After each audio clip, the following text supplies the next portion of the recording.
Hi there everyone, afternoon and welcome to this edition of Closing Trades. I'm Avan Dabash, with me Aisha Faridi, and unfortunately good is not the word that we can use to describe this afternoon because the selling pressure is evident. For now we're circling around the 17,350 mark, and for the Sensex as well, down about 300 odd points after having breached the 59k mark in the trading session. Even when it comes to the broader markets, you've got that selling pressure which is evident, and we're continuing to trade for the Nifty 50 index around the 200 daily moving average. Pressure is being witnessed all around, with the index trading lower for 7 straight days on the trot. And in terms of what's really putting pressure on the markets, it's high beta sectors across the board, but real estate seems to be bucking the general trend, with a stock like Macrotech leading the gains. Apart from that, the Nifty Bank as well, mind you, has recovered, and PSU banks have gained about 0.6%. Had it not been for that, perhaps the fall that we would have seen on the frontline index would have been more acute. But for now, the fact that names like Bank of Baroda, ahead of the MSCI readjustment, are active in today's trading session, and some of the other counters within the banking arena, the likes of a Kotak Bank or an ICICI Bank as well as SBI, are supporting, is perhaps alleviating the fall to a certain extent.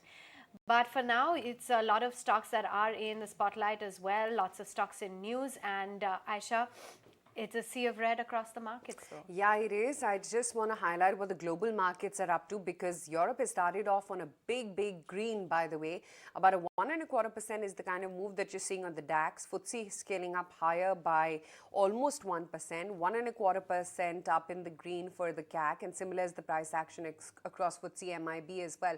So clearly our market seemed to be the underperformer of the lot. Asia, though, wasn't the best of days. So if I look at Japan and how Kospi and Hong Kong panned out, they were a little bit tempered and closed in at best soft. But yes, suffice to say that we are the region underperformers, with a 108-point dip and a crack sub that 200 DMA that we had earlier in today's trading session. Emphasis, that's one stock which is really weighing heavy. You've got a Citi report maintaining a sell with a target price of 1705, citing that they see muted mortgage business in the fourth quarter. So that's one stock which is in focus. And, while still unconfirmed and still, getting reports from media agencies, Sunil Mittal seems to have sought a stake in Paytm, and Ant as well as SoftBank plan to pair their stake. That's what reports seem to be indicating. So Paytm is one stock which is in focus. Bajaj Auto, that's also down heavily, about 5%. They may cut output amid uncertainty over exports. March capacity utilizations could be well below 50% is what the management told us. That stock has definitely been a sharp crack from the word go. But let me take it across to Shivangi as well as Kunal and find out what they're making of the market texture right now. Shivangi, hi, afternoon, and Kunal to you too. Shivangi, let me come to you first. What is it that you're making of how the Nifty has managed to defend that 17,400 print, the fact that we bounced back? Thank you, Aisha, and thank you for having me on the show. We've seen that Nifty has corrected by more than 750 points in the last 7 sessions, and clearly the big bearish candle that we saw on the weekly frame last week, there has been follow-up selling after that since then as well. But again, if we look at the broader picture, Bank Nifty is outperforming the broader market. So Bank Nifty is holding and not allowing the Nifty index to move further downwards. So even though the sentiments are weak, the technical and derivatives data suggest weakness. Bank Nifty is holding up the broader Nifty index. So looking at the levels here, 200 would be an important support to watch out for. And on the upside, the hurdles are placed at 17,442 immediately and 17,500 later. Now, if we talk about the Bank Nifty, we've seen that recovery can be seen in the heavyweights here, which is what is holding the broader index. And we can see a good amount of short covering that can be seen over here after 2 prolonged weeks of weakness in this index. So definitely, the Bank Nifty is a contra view over here, and we are looking for an upside here. But again, there will be bounces. So, to act accordingly, and the levels would be on the upside would be 40,500 and downside 39,750. Kunal, put things in context for us. The Bank Nifty recovered, Nifty went below the 200 DMA. The Bank Nifty, in a sense, has not been the performing index for this year. Do you think one should not read too much into that? say, I would say, Nikunj, not too much to read because the data for the markets or the the synchronization what we had, that the banking index was one of the major reasons where the markets corrected. Today, I think it's one of the indices which is actually outperforming. And if you look at the composition, it's the IT index which has actually taken a lot of beating both from the mid cap as well as the large cap IT names. So my sense is today's data is more of an adjustment to the sharp sell-off or the sudden sell-off in the IT stocks, and that's why the banking index is sort of outperforming. I would probably look out for two important levels now on the Nifty. One is that 17,150 mark, which we discussed earlier as well. I think if we manage to break below that level, then the view for the index would start to go on an extreme bearish note. On the other hand, for Bank Nifty, we are still trading much above the 200 moving average. I think if I'm not wrong, there is a cushion of 800 points or 850 points on the Bank Nifty from its 200-day moving average. So if there is any kind of a mean reversion at play, then the Bank Nifty can probably correct to 29,200 to 15 mark. So I think it's now from a near-term play, probably a trade where traders could look at shorting Bank Nifty and maybe as a pair strategy, looking at building longs on the index. Okay. The macros are not that favorable. I think that is visible. Rupee is weak. The 10-year yield is moving higher. However, heavyweight like Reliance, which gave you a couple of starts last week, has not really given you anything really special to mull over. One stock which did rather well for itself entire last week, was Policy Bazaar. Today it started high, came corrected and then has recovered. Policy Bazaar now on a 7-day basis, that's 7 trading sessions, is up 13%. Now that's the odd one out within the fintech space. Actually, Policy Bazaar and Paytm, they both have done rather well for themselves. Kunal, whether it's Zomato or Paytm, these stocks are making a comeback. Do you think this entire contra move in a Policy Bazaar or a Paytm is here to stay? Well, absolutely, yes. In fact, we were discussing this, Nikunj, in the morning that most of these new age stocks are actually finding, so the first stage of trend is that the behavior of these stocks changes, where these stocks, they get into a rally mode, which is relatively stronger as compared to the markets. Then these stocks, they start to provide breakouts, like, for example, what we've seen for Policy Bazaar. The stock has given two strong breakouts, one on the short-term charts when it crossed about the 500 mark. And I think recently, last week, I think Thursday or Friday, when the stock crossed at 550 mark as well, it was a multi-month breakout for Policy Bazaar. So both those breakouts are now standing in line that the entire theme for the new age stocks is getting into more of a buy and dips rather than a sell on rallies. Now the interesting bit for Policy Bazaar is post budget there was I think if I'm not wrong, almost 7 days of consistent price uptake where the stock moved on from sub 400 levels to 500 plus, then consolidated, and now the stock is up another 10% from those levels of 500, which means that the stock is getting into that classical uptrend from here on. Same is the case with Paytm. Now the stock moved from I think 500 to 720, 730, corrected back towards 600, and it's now on the way up, bouncing back from those 600 levels. So both these charts are very similar to themselves, indicating that the trend is here to continue. Policy Bazaar, I would look out for a targets of around 630 to 640 in the next 3 weeks of time frame. And Paytm, I've already flagged out this as a call, targets of 700 over the very near term. Okay, targets of 700 in the near term. When it comes to Paytm, PB Fintech as well, fairly buoyant. But macro developers, or rather macro tech developers, known as Lodha, is also buzzing in trade. Vamakshi is here to tell us why this stock is actually holding up 16% today, Vamakshi. Well, absolutely. Now, when we look at the entire realty index, first of all, we are seeing that the entire realty space has underperformed recently on account of higher rates as well as the risk of sentiment. Nifty Realty, in fact, was down nearly 10% on a year-to-date basis, and macrotech developers actually stands among one of the top losers. But we also saw that on Friday, the stock had actually tanked by nearly 10%, but today the stock is strongly holding in the green, snapping a 10-day losing streak, and here's why. Well, given the recent correction, the one-year forward price to book value is now at a 38% discount to the long-term averages. We also have a note that has come from Jefferies, which actually indicates that the valuations have now reached the pre-RERA reform levels. Valuations are also ignoring the much improved sector discipline as well as the strong housing upcycle as well. Now, the strong residential cycles has in turn boosted the cash flows as well as the P&L visibility, and the recent market risk-off has actually impacted the company disproportionately because of its higher debt levels compared to its peers. But it is important to note that the company is working towards reducing the debt levels and has in fact already brought down its gearing to less than 0.7 times. Apart from that, we're also seeing that going ahead, topping out of interest rates in the next few months could also be a key important, could be an important factor to watch out for in terms of the realty stocks. So overall, Macrotech Developers is holding strong in the green in an otherwise weak market on the back of attractive valuations as well as overdone debt concerns. 16% on that stock. Thanks very much, Vamakshi, for highlighting those details. Kunal, let's get in a quick take on the charts then.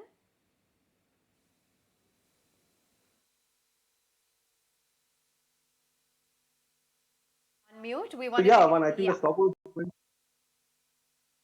it was going through a very sharp, big correction for itself. I think if I'm not wrong, over the last 10 odd days, the stock had corrected from 1,000 to, I think on Friday, it had fallen to almost as much as 700, 710 odd levels. So this comes as a very sharp recovery for Macrotech. But I would still look out for this as a bounce from a oversold territory in terms of the recent charts. I would still wait out for maybe another couple of days. Typically, what happens is after such a sharp correction, there is a normal bounce from the oversold territory. And once the bounce settles down, the stock tends to retest its previous low, which was around the 700, 710 mark for Macrotech Developers. So I would wait out for that even to pan out. Maybe another week or so from current levels. If the stock goes into that retest of 700 mark, that could be a point where traders may look to buy rather than buying at current of the 5 momentum. All right, thanks very much for giving us that take on Macrotech. Let's slip into a quick break, and as we do, let's hear out some top fundamental stock ideas from Hemang Jani. Be right back. Don't go anywhere. Cap space, there are names like APL Apollo Tubes, Poonawalla FinCorp, Metro Brands, Lemon Tree Hotel. These are the names where we've seen fairly resilient numbers and where our outlook in terms of earnings for this year is very strong.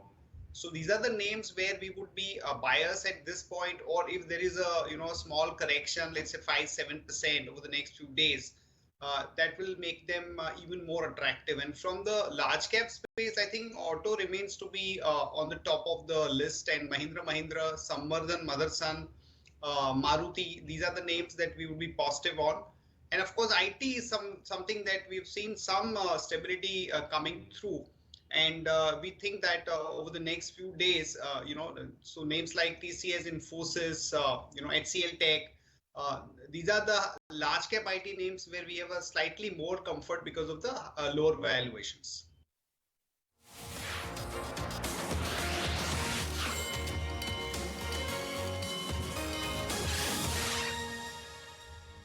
Head of research with ICICI Security joins us now. Let's take a conversation forward with him. Vinod, thanks for joining us. Why are we trading in such a listless market? It's been about three and a half months now. Yeah, so I think currently what's happening is that last year was aggressive quantitative tightening cycle, and towards the end of this year, if you see the bond yields, around October, November, they had reached almost 4.2%, and then it slipped to almost 3.5%, with this hope that inflation has started to kind of top out, and going forward, the Fed would start decreasing and eventually end. And possibly there was some hope that even there might be a Fed pivot by the end of this year. But this latest data, if you see, that has kind of the market is adjusting to this new data, the latest data that has come around inflation. And you've seen how bond yields from 3.5% reached 3.9%. And I think largely the turmoil in the market over the last 2 weeks or so are largely, I think, reflecting that, nothing much. So I think whenever at inflection points when interest rates are either rising or at the end of their tightening cycle and turning, I think there is a lot of uncertainty that gets created because you're not clear on the direction. Right now, I think what participants are actually betting on is that there will be little more extension of this quantitative tightening cycle. No one is betting that it's going to be like the 1960s, 80s, where it kept rising significantly. And led to almost 2 decades of underperformance from equities. So I think right now it's more of uncertainty when this tightening cycle is going to kind of finish off, and that will and how it's actually the inflation number surprise, and so did some of the job numbers. So economy data was also quite robust. So it's a mix of two things, because earlier people were expecting a short recession, deep recession, and inflation would top out. But now it seems as if there will be a soft landing, and inflation will be a little tighter for some more time. So I think that's the adjustment market is undergoing right now, and it's not able to kind of completely get it where we are headed clearly. So when do you think it'll, in a sense, it'll back to whether this side of the trade or that side of the trade? What would be the turning point? Yeah, the turning point will absolutely be what it started off with.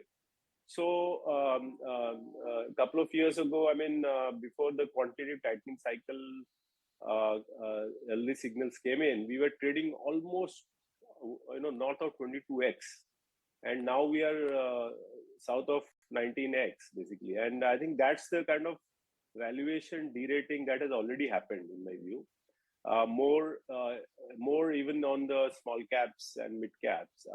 So some of the optimism and fraud, and you've seen what has happened to tech companies and all, so that's already played out. While if you see the texture of the economy,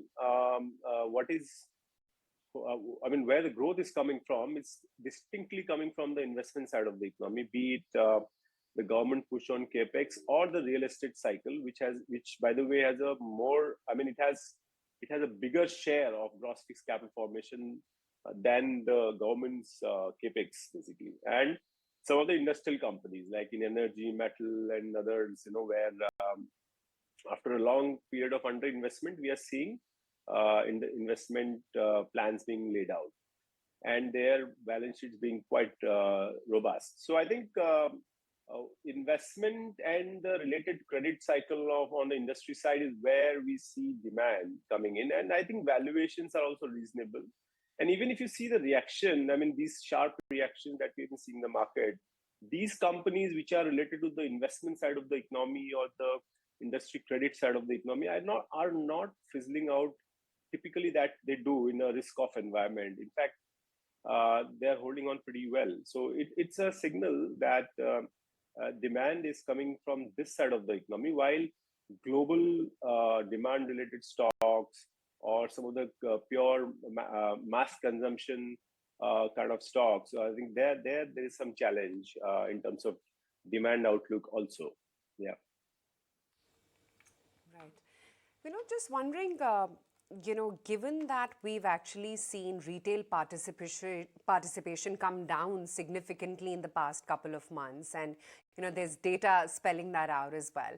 Wanted to understand, where is it that you still see retail concentration sectorally within the market, if you would have an inkling of that? It's very difficult to kind of sense where retail, they obviously can be they could be betting to the F&O route and even taking positions on, but if you look at retail, one signal is the SIP flows that we see through mutual fund. That's also retail, So I think structurally that's not fizzling out, which is good. There have been some redemptions, I believe, but that could be lumpy. But on a structural side, I think that's continuing. On the trading side, obviously, if you are taking huge risks in certain areas, and such volatility will obviously result in huge losses. So I think there will be some tapering down over there. But if I take the measure of an SIP, gross SIP interest of retail investors into equities and asset class, I don't see there any fizzling out of sentiment broadly. But obviously, this will the way the market performance has been, and especially in the mid and small caps, where a lot of retail investors are always more interested because they want to get higher returns. I think that's not panning out as expected, and time will tell. I mean, whether it fizzles out or not over there. A little bit of a comeback in some of the banking names. You got a little bit of stability in the Nifty per se, 17,600, 17,300, 17,200. That for the moment seems to be intact. The bank Nifty doing rather well, climbing right back up at the highest point of the day. We've seen a good comeback in the fintech names, Paytm, Policy Bazaar. You got a comeback which is now there in delivery. Zomato has stopped falling. I'm surprised that these stocks are going higher when interest rates are going higher, because growth stocks underperform when interest rates are moving higher. I mean, am I missing on something? ये तो basic उल्टा हो रहा है. No. So if you look at it, as you rightly said, when the fear of quantitative tightening started coming in, that's where the Nasdaq fizzled out and the whole tech rally kind of fizzled out, started fizzling out big time. And currently, as I said, all said and done, what people are betting is that the extension of quantitative tightening may continue for one more leg. That's what people are betting. If it is a Fed dot plot, or generally, I mean, the way the yield curve is inverted, you was going to see some slowdown. Even if it is not a recession, there will be a soft landing, but that will still be slowed down. So, in all probability, interest rates are headed lower over the medium term. So, and if you see how the Nasdaq, I mean, we put out a note at the start of the year that the Nasdaq was yielding almost 5%. The PE was close to 20x. I mean, so and the quantitative tightening cycle was kind of at the peak. So that's the time. From there, you've seen some outperformance from Nasdaq. I think that's rubbing off on all tech kind of assets. It has not, I don't think it has anything to do with individual company performance or things like that. It's a general movement where you have seen the Nasdaq actually. If you see CYTD, Nasdaq is one of the best performing asset class, 10% odd up from where it started the year, while other asset classes are not that much performing that well. So I think it's bottoming out of these tech assets because market does see that on the medium term the interest rate cycle has peaked out, and that's what is creating the uncertainty. I mean, you saw some sell-off in tech over the last some of these days, because now we get surprised on the interest rate front again. But I don't think anyone is betting on significant rise in the quantitative tightening cycle from this point onwards. Vinod, thank you for joining in and sharing with us your thoughts on the markets. Let's move right on then and find out some closing trade strategies from our chartists. Kunal, your bet? So it's Indian Hotels is something which I think I recommended 2 or 3 days back when the stock was sub 300 levels. And that's the stock which looks very attractive even at current zone of 310, 312 where the stock is trading. So that's a closing trade which I would recommend, as well as I'm recommending to my clients as well. All right, Indian Hotels is getting a buy recommendation. And Shivangi, your closing call? So my closing call would be from the banking space, because we've seen such a good recovery from the lower levels here, and clearly the heavyweights are outperforming.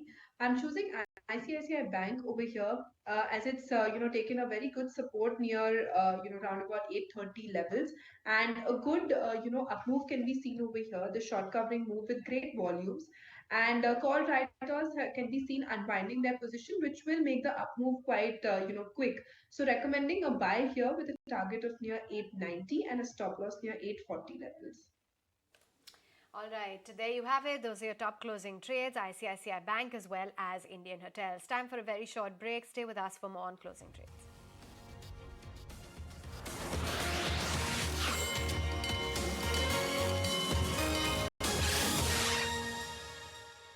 It's right here in ET now, 17,450 for the Nifty futures. While we've definitely recovered from the session lows, but doesn't seem like quite out of the woods. Adani Enterprises still lower, 9% gone today as well. Z down 6.5%, Bajaj Auto down 5.5%, Motherson down 5%, And there's emphasis as well, which is lower by 7.5% as we speak right now. Smidge of a recovery actually coming in for banks. You know, the fact that we've managed to pull off from the session lows is only thanks to banks. ICICI Bank, Kotak, SBI, they're all doing the heavy lifting today. There's also some recovery for the PSU banks, which really got hammered all of last week. So I can see some green dots for a Canara Bank and BOB, which is up 2.5% as we speak right now. Deepak Shenoy joins in on the show to talk about what he's making of the market right now. We also have Nirav Chheda joining in on the technicals. Deepak, hi, afternoon. Deepak, slightly alarming news coming in from Bajaj Auto. The fact that they've cut production and they see that, you know, the capacities are going to be running at 50% right now is not really spelling well, not just for Bajaj Auto, but the overall sentiment across two-wheelers. It is, Aisha. In fact, I think we were talking about today about how there's a very big difference between the demand at, say, in the personal vehicle SUV end versus what's happening at Hero MotoCorp or Bajaj Auto. Now we don't own either, but there has been a significant decline since 2000, roughly 2018, I think, when the insurance norms were increased. None of these automakers have been able to regain those levels of sales, and production cuts. Lower usage of capacity, I think, determine partly that sentiment where you don't seem to have demand at the lower end of the purchase price scale. We're seeing this as a demand issue across the board. It's not just for personal mobility, but pretty much all durables that are targeting the lower end of the economy are not doing well. Something at the higher end is maybe put in a more not in a nice way, but it's the rich getting richer and the poor getting poorer that perhaps is driving this. I think something will have to happen to kind of bridge that divide. Otherwise, even Bajaj will have more trouble going forward. And I think that the volumes within the two-wheeler segment, Deepak, are also migrating to the EV space, right? And that is cannibalized by the unlisted players so far, whereas all these incumbents haven't made that migration. I mean, I think it was a you go first and I'll follow you kind of strategy, which still hasn't worked out for them. Well, partly maybe, but the numbers are so vastly different. Here we're talking thousands, there we're talking lakhs. So I think, internal combustion two-wheelers are still selling in the lakhs, whereas here we'll rejoice even, in EV, we'll rejoice even more than 10,000 sales per month, right? So I think it's just more newsy, but I don't think the numbers match up yet. Maybe in a year they will, especially when there's more availability. And two-wheelers are largely a rural story, right? So it's not so much urban anymore.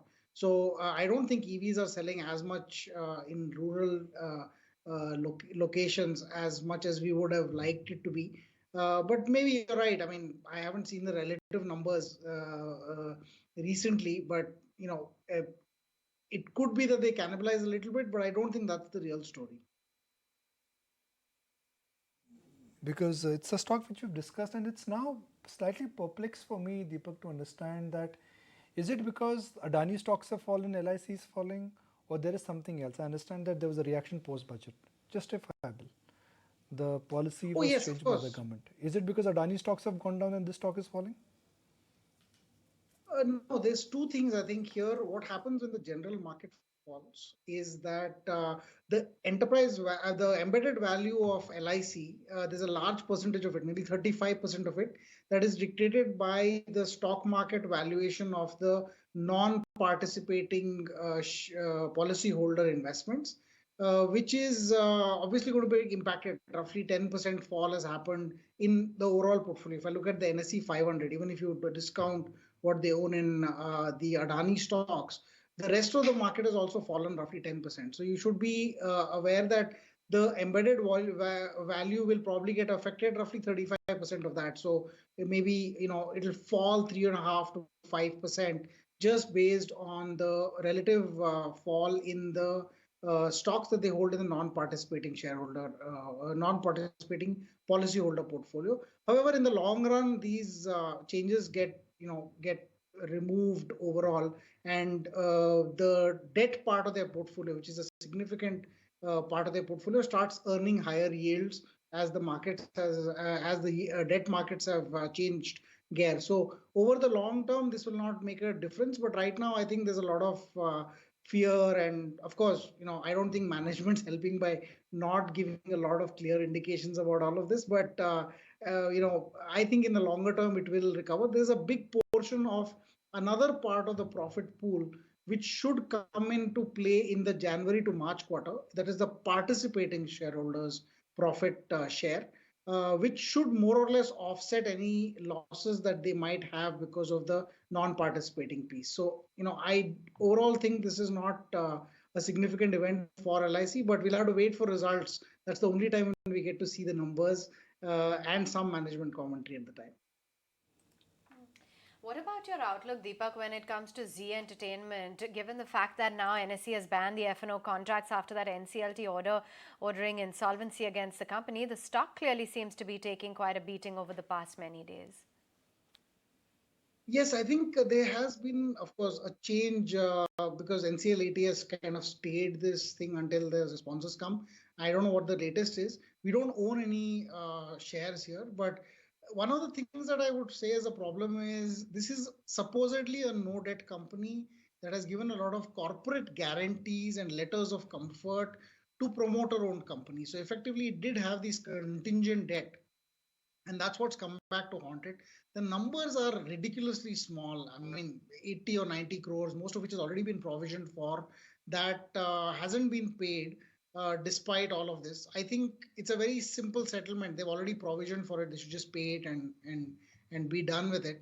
But I don't know what greater forces are at play here, but they're not doing it, and until this thing gets resolved, I think the share price is going to remain a victim of the news and then victim of the court action more than anything else. It doesn't make sense for trying to resolve Z for 80 or 100 crores of debt, where their cash balances are probably much higher than that. So I would say at this point, I don't know what's happening on the inside. Why aren't they resolving it already? But we don't have any ownership, and I find this very perplexing from both a governance point of view and just the numbers point of view. Why is this even being allowed to happen by the board of directors, and by Sony, because they're also waiting for the merger to happen, and it's probably this that's causing more delays in the merger process. Well, Adani Group of stocks are melting again. Nirav Cheda, what's your view on Adani Group of stocks? Has the downturn started after a couple of days of stable price action? Very difficult one to answer this. The overall havoc that's gone in the group stocks. But yes, after such a fall, I'd like to look at some buying opportunities here. And for me, I look at two companies, Adani Ports and Ambuja Cement. I really like the chart. They've taken long-term supports. They might just consolidate for a bit, but yes, I don't think much downside is there now for these two stocks at least. So for me, I'd like to buy Adani Ports around this 500 odd levels, which is a very good support area.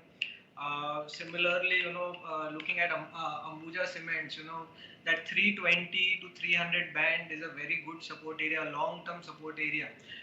So yeah, I'll be looking at buying opportunities here. Other than that, looking at Adani Enterprise and the other charts, they still look a little weak, and probably we should not go there at this point of time. But yes, Ambuja and Adani Ports look good value at this point. Deepak, you wouldn't dare to be an investor in Ambuja, would you? Many believe that it's really cheap, and that's why a little bit of exposure won't get you wrong. Well, right now I think everything's being tainted or painted by the same brush. So the play over here, if there's anything, is I wouldn't like to buy these stocks at declines. You should wait for them to come back up, maybe demonstrate more in results that nothing bad has happened. Of course, nothing bad is visible in results, so there's nothing in there that is concerning in any way. But of course, things can change once management changes. So we'd like to see that, and I think over time this will recover. However, I'm not going to be catching a falling knife here because although everything looks right about the company, there is so much that's happening that seems to be affecting the promoter group that things can change. The best thing that could happen is if there is, if there is much more clarity on what's happening in overall with group leverage, the ability to refinance in other companies, because these are relatively they don't have that leverage that the other companies have. And once that is clear, then these stocks will behave according to their own fundamentals. Right now, I think it's the group pressure that takes them down. So I'd just wait for a recovery in the stock price and in terms of clarity, in terms of fundamentals, that they stay intact, and then we can take it. There's no need, there's no hurry in buying it right now. Kunal, how would one look at this bounce in BOB, Can Bank, SBI, PNB? It's across the board now. So the first things first, because it seems to be more of a short covering bounce for these PSU banking stocks.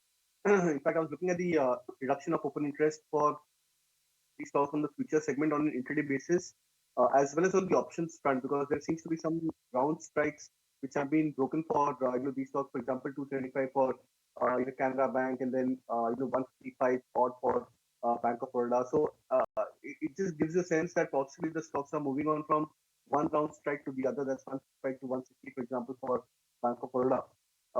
My only point of concern is that whether this today's move which you're seeing on the PSU banking stocks as well as on the entire banking index, is this just an offset move for what's happening to the overall IT space, where most of the mid cap and large cap IT stocks are seeing some large selling pressure? That's why the Nifty is underperforming significantly. So I would probably wait out for maybe a couple of days, would not be too much enthused into this buying kind of an action for the banking stocks. But if they can withstand the next 2 days of maybe foreseeable volatility, and if these stocks can make a comeback again and see a follow through up move, that could be a time where we may look to buy. So maybe another couple of percentage points higher from current levels, that would be a good point to buy these PSU banks. Okay. So you will not buy today, Kunal. That's what you're saying, to put it very simple. By the first rise or the first run. Deepak, have PSU banks corrected enough? They warrant a revisit. They are no longer chirpy and bubbly. There is no fraud. There is no participation. Nobody is doing any sing-song. Nobody is singing great praises about them. They've completely gone on the back seat. They might be. I think the problem with PSU banks is that they're PSU. So there is always this fear that they will overlend, they will do something crazy, especially when times look good. And it's also true that there has been, the rise in interest rates will probably lead to some kind of increase in NPAs. But I don't think it'll be as bad as the last time. The balance sheets are considerably better now. And I'd say if one has to hold them, we don't own any right now, but we would say you'd have to look at them from a 5 or 6 year perspective, a basket of them, and exit any that show any disruptive behavior while holding on to the rest. They're at very attractive valuations as banks, but in general, banking margins will come down in this quarter and the subsequent quarters because deposit rates are likely to rise significantly. A large part of the public sector banking universe has borrowed about 70 odd thousand crores from the RBI into 2020. That's coming to an end because of that. There was a COVID thing. It's coming to an end in April. So their borrowing costs will also go up. So I would say at this point, just wait and see how these stocks react to relatively higher rates before buying. And we're actually waiting for that as well to unwind before we consider buying PSU banks. Interesting. So within banks then, and private banks is what I'm talking about, and SBI perhaps, Deepak, where do your biases lie?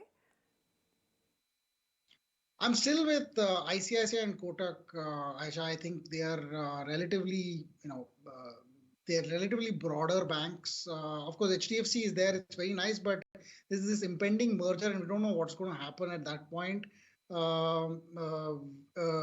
it's a very attractive bank. HDFC Bank is, but with the merger in place, we are like unsure of what's going to happen and how it's going to pan out. So holding off on that. But ICICI Kotak still look attractive. Mid cap banks, I think they will see a much larger impact on their margins. You'll see a lot of private banks increase savings deposit rates because they want to retain as much deposits as possible. That's going to hurt their margins. And at the higher end, they lend at higher rates to relatively riskier borrowers. So they're going to see a larger NPA impact as well. So I think the large banks, specifically Kotak, ICICI, and HDFC, are probably decent to be with. SBI is one of those things which I have, never been able to get myself to buy and hold for a long time. Perhaps that's my mistake then more than anything else.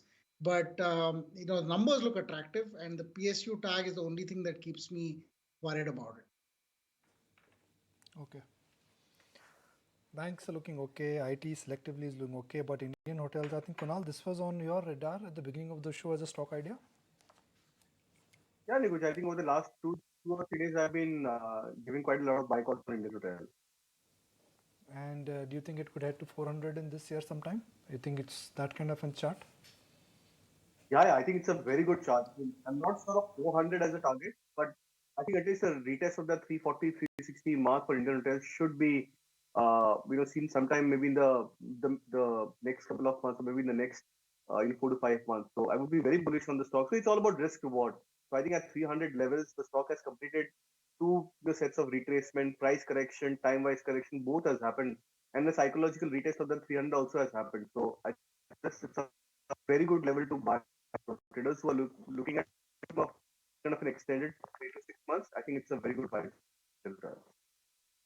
Highlight what the energy space did, and I'm just taking a leaf out of what Kunal was talking about this morning. The Nifty Energy Index, the constituents, how they moved last week, and names like ONGC, GAIL, unusual movers actually springing up. Wanted to understand whether you're bullish on any of these stocks. Nirav? Oh, okay. So the question, looking at the energy space, I really like the PSU energy space actually in this. So the names that you took, ONGC, GAIL, Coal India, IEX, and the others. The charts are actually positive. You look at a little longer term charts for ONGC or GAIL, and you see a lot of buying has happened in the past 6 to 8 months odd. So generally, someone has accumulated, and they require good breakouts, for longer targets. So there is a breakout in place for ONGC already, and I really like this stock. So I definitely would advise everyone to buy this one for a little longer term period. See, it's a good dividend paying stock as well. So buy in cash, look for targets of around 180 to 200. The most likely, this stock is going to go up very aggressively in the coming time. Very similar is the pattern for GAIL. For GAIL, a little longer target will come once 115 is broken, but I definitely believe 115 is coming. So at this point of time, one can buy with that target of 115. A good breakout is in place around the 100 levels. You can keep that stop loss, and go for that 115 as your target. So, one more thing that I'd want to highlight in this space, at least PSU space, is the open interest. The names which are in the FNO space. In the past 3 to 4 months, you are seeing constant short covering in this sector as a whole, and these stocks are getting lighter on open interest, which is the best thing probably that can happen to these stocks, because if they're light on open interest, there are not many people holding on to these stocks in the FNO space. That means that follow-up selling will not come even though Nifty will go down. So which is a very good thing, I believe, for this stock, for these stocks, and they should start to move up, in the coming week now. For the next 3 to 6 months, this is the space to be in. We had the management of Zomato today, and he's talking about a path to profitability which is very well articulated. which is that 7 to 8 years, they feel that they may actually hit $1 billion mark in terms of profitability. The current market cap is 40,000 crore, which is about $5 billion. They are talking about $1 billion of profit in next 7 to 8 years. Now that's the management, that's not our view. If that is true, where do you think Zomato could move? Deepak? No, for me, sorry. Yeah. So we don't have an investment. I think the problem that I've been having is figuring out how Blinkit will make profits. Zomato itself as a business is pretty good. I've liked it, but I didn't like the Blinkit acquisition. I thought A, they've paid too much, and B, there is a significant amount of losses that they will incur, and they continue to incur over, I think, 200-300 crores or something per quarter. But this is a fairly large hit. They have an ESOP pool. It also that will go away after some time. But I am not so confident that they'll be able to get to $1 billion in profit. With the Blinkit acquisition, because I think the gestation period is just too long for something like this to make any money. It's not like there are no competitors. All the competitors are continuing to, and we've seen this recently. Both Zomato and Swiggy tried to raise prices on their subscription service, and they've not been able to do it meaningfully because when they try to raise prices, the subscriptions fall substantially, and they all come back to close to where the earlier subscription prices were. So I would say at this point, I would like to see the numbers actually show it, and I haven't seen their current, today's interview or the path to profitability, but I'm just going to be a little skeptical on this. Okay, point taken. Still skeptical. Deepak, good to have you on the show as always. Kunal, Nirav, we'll let you go as well. Let's begin winding down the day. Just about managed to defend that 200 DMA on the index. Actually, we've managed to scale up quite a fair bit. 17,500 a print is how we're shutting shop for the Nifty futures. Back at 17,400 for the Nifty spot as well. And a mild 60-point downtick is something which is quite okay, I would say.